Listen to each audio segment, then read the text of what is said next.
Hello, this is Jim Michaels with the Hickory Heights Church of Christ in Lewisburg, Tennessee. I'd like to share a brief message with you from the Word of God. Let me also take this opportunity to invite you to come and be with us.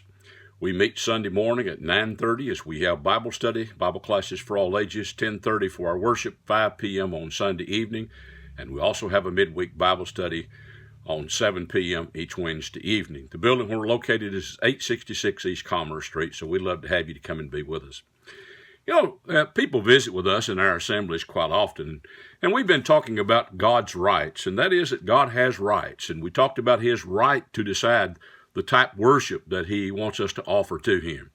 We notice, for instance, in John 4, verses 23 and 24, that God is a spirit, and He seeks us to worship Him, and He seeks us to worship Him in spirit and in truth, with the right attitude of heart, but also according to the truth. Now, if someone visited in our assemblies, one of the things that they would find us participating in would be that of singing. And the thing that they would not find there would be a mechanical instrument music.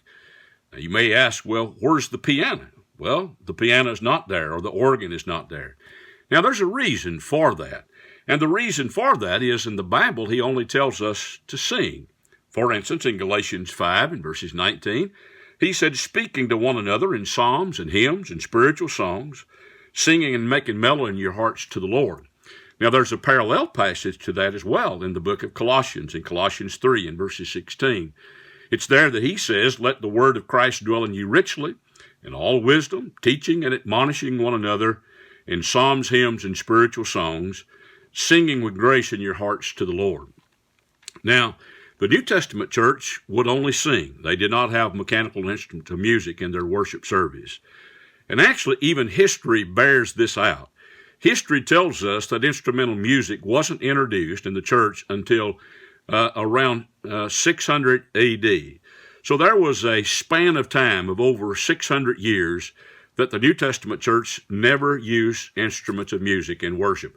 The only thing that they did was that they would sing. They would sing psalms, hymns, and spiritual songs to one another. They would make melody in their hearts.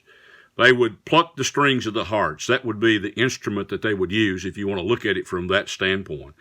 But in Colossians 3 and verses 16, he said that we teach and admonish one another in psalms, hymns, and spiritual songs.